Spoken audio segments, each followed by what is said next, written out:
బయట ఎన్నెన్నో ప్రపంచాలు ఉన్నాయే, మీరు కూడా మీకంటూ వస్త్ర ప్రపంచం అంటూ ఒకటి సృష్టించేసుకున్నారే, వస్త్ర ప్రపంచం. ఈ వస్త్ర ప్రపంచంలో తిరుగుతూ ఉన్నారు. చిన్నప్పుడైతే కొన్ని రోజులు వెనక్కి వెళ్ళిపోతే పండగకోసారి బట్టలు కొనుక్కునేవాళ్ళం, అంతేనా? ఇంకొక ఛాన్స్ ఏంటంటే పుట్టినరోజుకోసారి బట్టలు. కొంతమందికి తల్లిదండ్రులు పుట్టినరోజు ఎప్పుడూ నోట్ చేయరు, పుట్టినరోజులు కూడా ఉండవు కొంతమందికి. ఇంకా వాళ్ళు రెండో ఛాన్స్ పోయినట్టే, మిస్ అయిపోయినట్టే. వాళ్ళకి ఒక్కటే ఛాన్స్ ఏంటన్నది, పండక్కి ఒక్కటే బట్టలు. అవి ఒక జత కొంటారో, 2 జతలు కొంటారో, 3 కొంటారో, పండక్కి మాత్రమే బట్టలు.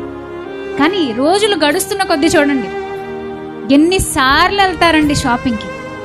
ఈ క్రెడిట్ కార్డులని, ఆ కార్డులని, అవి ఇవి వచ్చేసిన తర్వాత ఇక ఆన్లైన్ షాపింగ్ ఒకటి వచ్చింది కదా.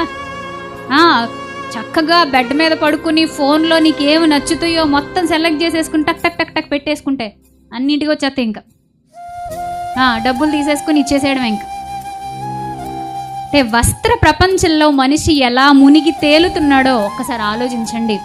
ఇంతగా విపరీతమైన ఖర్చులతో వెళుతున్న మన జీవితంలో ఈ వస్త్రాల గురించి ఎప్పుడైనా ఆలోచించామా? ఈ 5 రోజుల సభలో మీరు ఎన్నో మాటలు విన్నారు, ఎన్నో జ్ఞాన సంగతులు నేర్చుకున్నారు.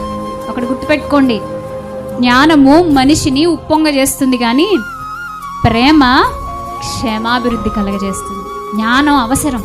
జ్ఞానం లేకపోతే మనిషి ఒక సంపూర్ణమైన జీవితాన్ని జీవించలేడు. అందుకే దేవుడు మనకు జ్ఞానం ఇచ్చాడు.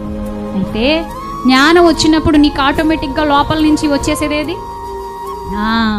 అది లేకుండా ఉండాలంటే నేను ఎప్పటికప్పుడు అణిచేదేది? ప్రేమ.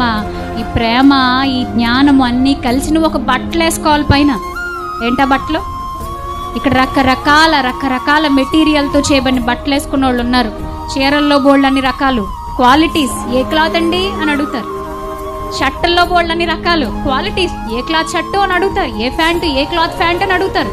రకరకాల క్వాలిటీస్తో ఉన్న బట్టలు వేసుకుంటున్నావే, ఒక్కసారి ఆలోచించు ప్రియ నేస్తమా, దేన మనస్సు అనే వస్త్రం నీకుందా అని నేను అడుగుతున్నాను. నన్ను నేను ప్రశ్నించుకుంటున్నాను.